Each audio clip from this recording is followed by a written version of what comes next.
What's up, everybody?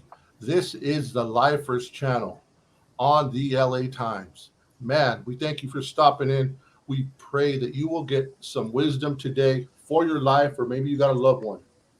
Before we get going, guys, I want to introduce the panel of this week. Let's start off. Let's go to my right. Let's go to Patrick, man. Introduce yourself. Hello, everybody. My name is Patrick Griffin, and between my youth authority time and CDCR time, I did about 41 years, going back to the 1970s, mid 70s. I've been out now for 4 full years. I'm off parole and married to a wonderful God-fearing wife named Donna Lee, who was really a big part of my transitional process to the outside world. Go on it, guys. My name is Ray. I've been out for a little over 2 years after doing 22 and a half years as a juvenile entering the system. I've also discharged parole and still find myself acclimating back into society, still trying to figure, things out. But a big part of, my successful transitioning has to do with my support system. My wife, family, extended family, and I'm sure I'll have an opportunity to talk a little bit more about that. God bless you, family. My name is Jim. I'm known as Changed Man for Life. I did Nice. I did 24 years on a 30 to life sentence. I've been home for 7 years now.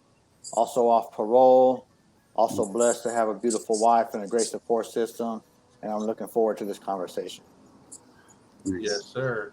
Yes, sir, man. So let me tell you the purpose. Before we do that, man, hit the thumbs up, help us out, hit the subscribe button, and also, man, below we're gonna have how you can reach each one of these guys and what they got going on. Some of them got books, future books, podcasts. I want you to get a hold of them. So that's going to be down below. But let me tell you the purpose. This is episode 1. And the reason for this, man, is, we're here to come alongside you.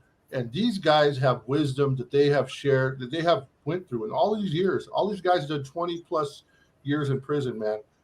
And they have some stuff they learned that maybe you just got out of prison. Maybe you got a family member in prison. Maybe you got, just different things going on. We're going to touch each week on different subjects, and we want you to come in and just be blessed, man. And maybe you got no one, but just enjoy the conversation. So what we want to talk about today, we lost Ray. I'm not sure he'll come back in. What we want to talk about today is you've done time. Maybe you got a family member doing time. Their parole's coming. They just got out of jail. How do they acclimate into society? How do they stay out? And man, share with us, guys, some of your wisdom. What are the important things that you guys seen through the years that help people stay out? Because I'm sure as long as you guys did, you guys seen a lot of people go and come back. But also you guys have done enough time to see that, hey, I don't want to fall into those same trap holes. So let's go ahead and start there, man. Just whatever you guys want to share with wisdom on getting out, staying out, and the important things that people should be doing to stay out. Whoever wants to start first, feel free. I'll go ahead and go. Great. You've been out the longest, brother, so you lead us on. All right. Well, for me, what has kept me out most of all, of course, is my relationship with God. Being plugged in with a good church was something very important when I first got out. I got out in 2015, and it's funny because in the week or so prior to me getting out, a lot of people were giving me advice what to do. I was new to being a Christian at the time. I had only gotten saved 4 years prior. So being a Christian out in society was going to be something new for me. So people were telling me, you need to find a good church right away, get plugged in. Whatever you do, don't go to Victory Outreach. And of course, that's where I ended up at. That's where I've been now for 7 years. But having a support system was really important for me. I was blessed that I still had my mom and my family that I paroled to. I went to a transitional home when I first got out, which was a big help. At the time, I was kind of bummed about it because I wanted to just go straight home. But in hindsight, it was a good thing for me because I had been gone for so long. I had been gone for 2.5 decades. I didn't know nothing about how society was in 2015 when I got out. And something else that we used to talk about a lot in the classes that we were taking in the self-help classes that I didn't really understand until it happened was that yes, I've been gone all that time and living my life. My family also was living their life for all that time. So me coming home wasn't just, okay, I'm here. Hey, everybody focus on me. I'm now intruding upon their lives. I'm turning their lives upside down because they didn't have to worry about putting a roof over my head, feeding me, clothing me, all that stuff that my family did for me initially when I came home. You know, everybody had jobs, everybody had a routine that they did. Now here all of a sudden here I am sleeping on my mom's couch. My mom is giving me, you know, attention and just all happy that I'm home, and her husband's kind of tripping because she's not focusing on him anymore. Now she's focusing on me. And so it was a big adjustment, um, understanding the fact that I'm now intruding upon people's lives. My son was 3 years old when I went to prison. When I came home, he was 27 and had his own kids. And in my mind, everything's going to be great now. I'm home. Now we resume our relationship. It's not even like that. You know, I've been home 7 years and my son and I still don't have a good bond. We're still going through things. You know what I mean? So it was just a whole adjustment of understanding that, you know, everybody's life kept going while I was gone. Their lives weren't on hold for me.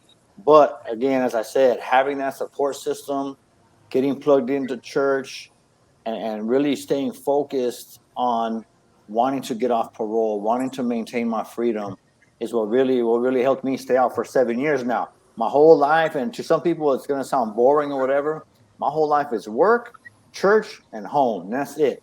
Every now and then, you know, my wife and I go somewhere and do something fun. We go out with people from our church or whatever, but I'm not out clubbing and out.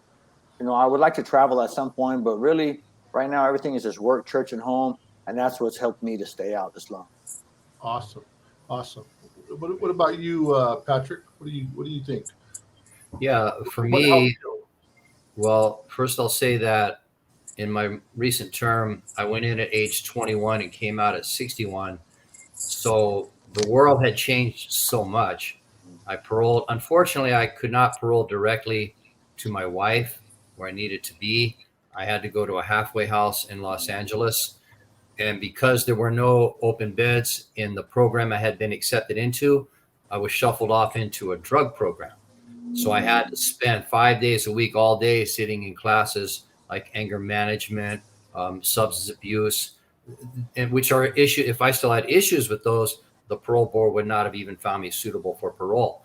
So for me, what really enabled me to have that stabilizing power at the center, if I gave even 1% to anyone other than Jesus Christ, I would be lying. Okay.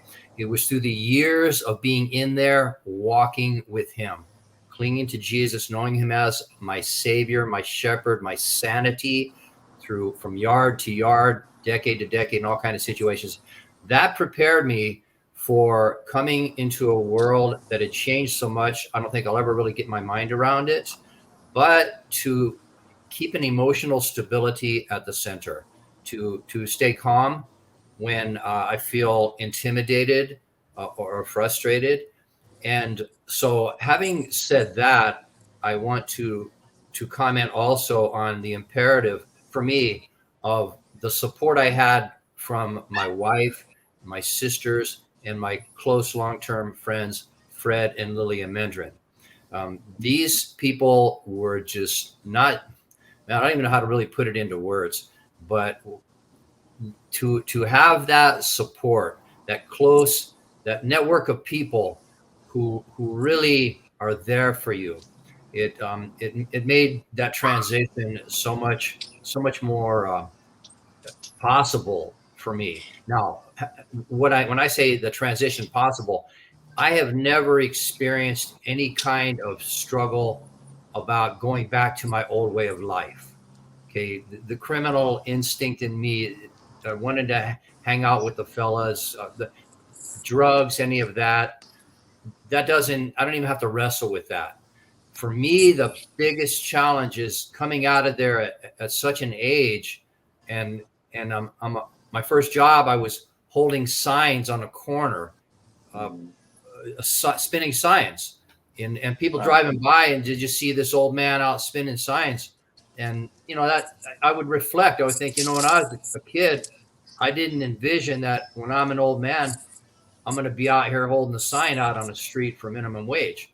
So that's where my family was just so supportive, and they would just remind me that you're doing we respect so much that you're doing the best you can with what you can work with. You can't expect to come out of here and people are going to hire you to start a career working for like Goldman Sachs or something like that. So my family encouraged me. My beloved wife is just right there like glue sticking to me. So that's about all I want to say just for right now. Ray, man, what are the keys that you went through, staying out, man, not going back, and what's helping you, man? When I paroled with like some promises. I felt like God really spoke to my heart about certain things, and I hadn't really experienced much of life before my incarceration, so a lot of my growing up took place in prison, and so I didn't know what to expect. I just had all these ideas, all these hopes and dreams, and all these aspirations that were renewed that God had placed in my heart, and so a couple of things that God had placed in my heart that I had to reflect on when I first got out. One was do not despise humble beginnings. And so I found myself at certain jobs that like, man, this is not where I want to be, And so I had to remind myself that, do not despise humble beginnings. God is with me. He's going to raise me up. And so that helped to stabilize my attitude, help to give me perspective, and just continue to persevere. And kind of like what Pat said, I didn't come out struggling with, hanging out with the gangs or wanting to relapse or anything like that. My frustration was wanting to hit the ground running, and just kind of God teaching me to be patient. Another thing that he had given me a promise that I held on to, and that I continue to hold God to, is that he can do more in a short period of time than a person who spends their whole life trying to achieve. And so, that right there is a reminder that I need to trust in God. I need to trust in God, his timing, his leading. And so sometimes I get in my way. Sometimes I do get in my way, but I always reflect back to, it's God's timing. But like Pat, I found myself when I first paroled, everything had shifted for me tremendously. All my plans were in LA, right? And then the day before, I seen the counselor, a parole officer, and he said, hey, you're going to Indio. And I'm like, Indio? Why Indio? That's way far from my support system, everything. He goes, well, it turns out supposedly they combed through my file, and then I have a stay away order from victims, and they don't want me in LA. And so I'm like, now all my plans were in LA. I was going to go to Amity. I was going to hook up with ARC, all these things. And just like that, it changed. And so now I was like, wait a minute, where is Indio? I didn't even know where Indio was. And so, it turned out it was like hours away from my family, hours away from my wife. And so it's like, and then when I get there, even my wife told me, she's like, man, it seems like you're more locked down there than you were in prison. At least in prison, you call me every day. There, you can't even call me. You only get your phone on the weekends. So my frustration, I'm, the thing about me is that, I trust in God. I wait on the Lord, but I don't find myself, not exhausting all avenues, because I feel like, God has given us dominion. God has, given us a certain authority and power. And so, I said, what? I called the regional manager for stop. And I said, look, this is my situation. I laid it out to him. I said, first of all, I don't understand how this is helping me acclimate into society when I don't have access to my phone. My support system is hours and hours away. And you guys are claiming that there's a stay away order that I'd never seen in my file. And all of a sudden it just pops up, And I said, I kind of leads me to believe that I was conveniently placed here for you guys' reasons, not mine. And it's not helping me. And so he's like, let me look into it. And that night he called me and he's like, hey, pack your bags. We're moving you. So they moved me. I lasted there a week, and I was just like Pat. I was doing groups, and I'm like, I don't need this stuff. I really don't. I mean, I took so many groups in prison. It was just like, I don't see how I could see if I was fresh out and I mean, excuse me, fresh off the street, and I needed that recovery time. But no, I had already been in recovery for years, right? So what he explained to me is that they had put me into what's called an intensive inpatient program. He says you don't need that. You need an outpatient program where they give you the freedom to start maneuvering. Well, Yeah. see, I had never paroled before, so I didn't know inpatient, outpatient. I don't know all those clinical terms that they use, right? All I knew was that it just didn't feel right, And so I said, Lord, I started trusting in God. And like I said, when they relocated me to 10 minutes within my wife, so now I'm in Fontana. She lives in Upland. And man, after that, it was just great. And what I mean by great is that now, I have access to my phone. Now I'm spending time learning because, unlike a lot of people, I didn't sit there and mess with the phones in prison. So technology, I was completely ignorant towards. So I didn't know how to do an email. I didn't know how to do a lot of those things. And that's where I relied heavily on my support system.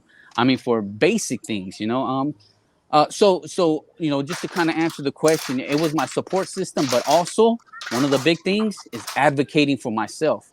Before, I would just accept whatever they did, but I feel like no. God has given us a favor. He has shown us favor. He's given us dominion, and so for me, it was like I know what He had placed in my heart. I paroled with the purpose, vision, and it just didn't seem like that was coming together. So I had to advocate for myself, and the Lord showed me favor and opened that door, and so I found myself in a far better predicament. Got a job. I was already on the go, learning, and that's what was helping me to acclimate, and then finding that routine, So that's that's a couple of things that really helped me. Sweet. Anything you guys want to add on that? Yeah, I just want to kind of point out a common denominator among the three of us here is that we didn't let the complications and disadvantages be an excuse. Right. And not just an excuse to go back to criminality, but an excuse to just give up and lay back and live off the state as much as we could.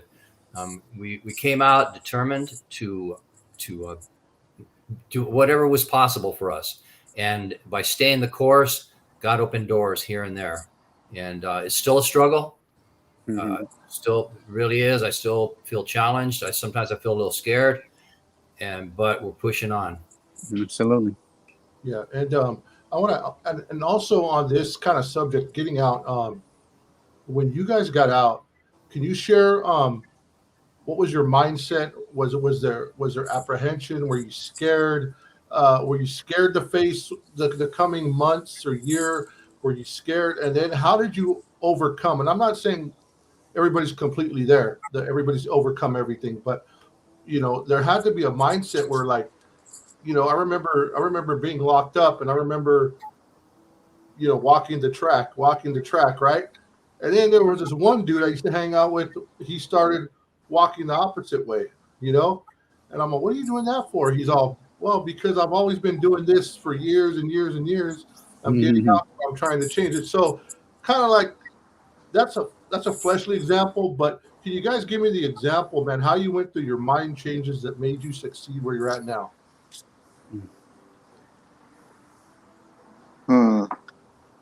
That's an interesting question. I know a lot of it for me had to do with once I got to that point where I started having hope of going home, starting to make adjustments already in prison. You know what I mean? With looking forward to coming home. There were some things, and if you remember, Paul, I talked about it in when I shared my story on your channel before, like when I went to eat, when they picked me up and we went to Denny's to eat, and the waitress brought the silverware in the little napkin rolled up, and when I opened it and there was a knife in there, and it kind of tripped me out, like, oh my God, they're trying to set me up and send me back to prison. Little things like that, you know what I mean? Just a steak knife is normal. People in society, you're allowed to have a knife with your food, but yet it freaked me out. A couple of months after I got out in June of 2015. My granddaughter's birthday was in December, and my family had her party at Chuck E. Cheese. And that was like crazy. I lasted about 20 minutes in there, and I had to go sit out in the car, and I sat out in the car for about 45 minutes just because of the sensory overload, the flashing lights, the noise, all the people, the big giant mouse outfit running around, kids screaming. It was just too much at once, and I wasn't used to it. So it gave me anxiety. I had to go sit in the car, and I sat in my mom's car for like 45 minutes, and they were texting me, "Are you okay?" I was like, "I'm good. I just need to chill for a little bit." So the anxiety played a little part. I'm good now. I've been home 7 years. I'm good in crowds. There are still situations where sometimes I'm in a grocery store and I'll hear a loud noise, and my instinct is to I even laugh because I even say, "Get down," and I want to prone out. But just overall in adjusting, I think a lot of it had to do with once I really felt that there was hope, and I really started focusing on, okay, when I get out there, there's certain things I need to do. And again, just my support system was such a blessing. I don't know how many, I haven't talked to a lot of lifers about this since I've been out, but I don't know what the percentage of people is that walked into the kind of situation I had, where my mom had a job waiting for me, a place to live waiting for me, a car waiting for me. I had everything there. Similar to how these gentlemen are talking, the transitional program kind of held me back. I was supposed to do 6 months in the transitional program. I ended up only doing 3 because while I was there, I was at Hollywood Reentry. I was in the first batch of lifers to get there. So off the top, they weren't even prepared for us. It was basically a drug program. It was designed for people that had already been out for a while and were on parole, but they were having struggles. So they would go there to kind of detox and go through classes and all that stuff that I had already been doing for years. So it was a little bit of a struggle there. And I had to tell my parole agent, like, look, being here, I understand for some people there's advantages to it, but you're holding me back. I have a job waiting for me, a place to live, all that. So they ended up letting me go. So I walked into a situation that maybe a lot of people don't have coming out of a long-term incarceration like that, where everything was right there waiting for me. But it's still, the mental aspect of it was something that I had to deal with. Of course, by the grace of God, through the renewing of the mind, through the Word of God, I was able to get through it. But it had a lot to do with my support system and them just being there to listen when I needed to talk, and other lifers too. I'm really connected with a lot of the lifer brothers that I was with, and I paroled from Chuckawalla, a level 2, a GP level 2. So the group of guys that I was there with, that I was in the trenches with, taking groups, going to church with, all that kind of stuff, we've stayed connected since we've all been getting out, and just having them to talk to was a big help. And I think that's something maybe for any of your viewers that are recently released, or anybody that has family that's due to come home soon. Putting, at least for me, putting my pride aside and being willing to talk about the things I was experiencing with other men that have also experienced it was a big help. Because as men, especially, I was born in 1970, so I was a kid in the 70s and 80s, and boys are taught you got to be tough, you don't cry, you don't show emotion, all that kind of stuff. That's not going to be to your benefit when you're getting out of prison after 20, 30, 40 years and you're going through stuff. And if you try to keep that in, it's not going to help you.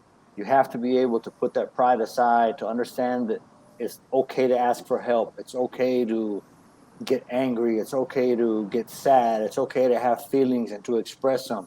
Because if you don't look for help, people are not mind readers. That's another thing I had to learn when I got out. People are not mind readers. And if you don't express what you're going through and that you need help, that help's not going to come. So that's a big thing for people that are getting out or due to get out soon, is have that willingness. Put your pride aside and have that willingness to reach out for help. Sweet, right? Yeah. Do we still have a few minutes, Pablo? Yeah. No, I want both of you guys to share. Yeah. I really appreciate all that you were talking about there, Jim. That's really good stuff for people to hear. And I want to just relate very briefly one episode that stood out to me. I had not been out for very long, but I had already got my driver's license, and I was driving my wife's car down the road near our home, and I saw a pickup truck parked on the right-hand side in an abandoned area, right? So I made a left-hand turn. It's a T intersection. And up about maybe 50 yards, I saw a Hispanic guy, looked late 20s, and he's walking in the direction toward the truck. So I stopped and I said, "Hey, is that your truck over there?" He said, "Yeah." And I said, "You need some help?" He says, "No, I'm just picking up some scraps." He had like scrap metal and stuff in his hand. And it occurred to me that, I mean, this really struck me, that here's this guy who was probably on his way home from work, and he saw some metal and he stopped to pick it up to get a few extra bucks for his family. And what really hit me is that all these years, there's these people who have been out here struggling to make it from paycheck to paycheck and not turn into crime. It drove home to me the fact that turning back to crime is weak. Stay the course. Even if you got to go hungry for a couple of days, you're not going to die. Stay the course. Don't go back to crime. Awesome. That's pretty good, man. Ray. Nice. For me, I think I had a couple moments where, you know, I really felt like the cold sweat come on and the anxiety really kick in, and it all revolved around technology. You know, I mean, I was eager, I was excited, you know, to get out.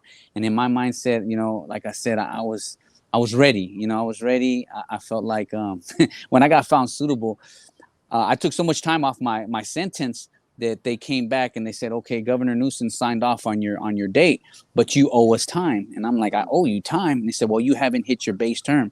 So you could imagine I'm sitting there and I'm like, technically, I'm not a lifer no more. Technically, I should be home. You know, the governor, they found me suitable. The governor signed off, but CDC saying, "Hey, no, you still owe 6 months? I think 4 months." So I'm sitting there. And so, you know, by the time I got out, I was pretty, you know, over anxious. Right. But I remember stepping into Walmart, and one of the persons that I was with, they said, let's go to the self-checkout. And I was like, self-checkout, what's that? And so, like, I was like, well, where's the money? Where's the clerk? And right away, like, you know, I started thinking like, oh, they're gonna think I'm stealing. They're gonna think I'm trying to walk away with this stuff. I don't know how to pay with this. I don't have no card. How do I use it? And so all this was going through my. Of course, I'm trying to play it cool, but I just like, oh man, how am I gonna do this? And I don't want to draw attention, like, oh, how do I do this? Or, you know, what do I do next? And so I felt the anxiety really hit me hard right there. But you know what? Hey, you know, we just persevered through it. And I knew that was going to happen on several occasions. I knew that, you know, that was just something that I'm going to eventually work through, you know, as I get more familiar with technology. But I think for me, one of the real stabilizing forces was networking. You know, I learned how to network in prison. You know, because I was all into facilitating groups. I was creating groups, going to groups, and how do I get into this group? So just when you're working on yourself, you know, you're also working on, you know, some good positive traits. And so I knew the importance of, you know, like the brother was talking about, communicating and kind of, you know, sitting in my space and how I feel, and being okay with that.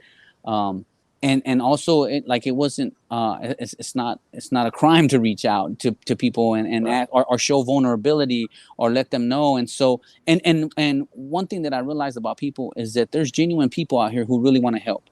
You know, and so, like, when you put your story out there and you're like, look, I just got out doing time, and then they want to genuinely help you. Oh, what can we do to help you? And so, you know, I just, all that I took with me. And so I just kind of, you know, became vulnerable with a few people. I got hooked up where I was at with, with ARC, Anti-Recidivism Coalition, PrEP, you know, Sister Mary, you know, so all these organizations that are just like eager to help you and do their part. Really helped adjusting, helped to get me a steady income, helped me to stay connected with the same group of guys with the same mindset that I was running with in prison. You know, I mean, so I already knew where I belonged as far as associations and brothers who are involved. You know, but, you know, I still experience my challenges. Like today, it's you know, I always advocate about balance, you know, having a balanced life. And I still find myself out of balance because there's only so much time in a day, you know, and it's Right. like between work and managing relationships and, you know, all these things that are very important that you don't want to neglect. You know, you still leave that feeling like, man, you know, am I doing enough? Or, you know what, I haven't reached out to this person. And I'll give you an example. You know, I have a cousin who I grew up with, and right when I got out, he reached out. He happened to call me while I was in Disneyland, so I didn't have a, it was just not a good place to really hold the conversation. And last week he passed. He overdosed on fentanyl, and that really kind of struck me because it's like, I've been out already 2 years and I hadn't seen him. I hadn't paid him a visit, and yeah, we talked on the phone, but it's not the same. And so, like things like that kind of weigh on me. Like, I don't want to get lost so far in life that, I forget about, relationships, that I forget about, investing in those things that are important. So those are the balance. Those are the things that I have to remind myself, because yeah, everyone wants to provide, a decent life for their family. I know I got a 2-year-old son. I want to give him everything that I never had, but not just materially, but time. That's something that I lost out on growing up. And so, I want to be present for him. And so, I can't do that if I'm working 12-hour shifts. I can't do that Right. if I'm gone 7 days a week. And so, things like that are a struggle. In the sense that, like, well, what do I want in life? What is it that, how do I want to? I'm 44. And realistically, I only have so much time left, and so I want to make the most out of that time. And so I'm trying to take all those lessons that I learned from prison and really implement them in my life and make the most out of it. Value people and things, and not so much money and material things. Awesome, man. That's going to call it for today, guys, for this week's roundtable of the Lifer panel, man. I want to thank you guys for coming in. Thank you, Patrick. Thank you, Jim. Thank you, Ray. We're going to close today, man. Appreciate all you guys. Until the next week, man. I want you guys to take care. Share this. Follow these guys. All their info's down below. Subscribe to the channel. God bless you. This is LA Times and the Lifer panel signing out.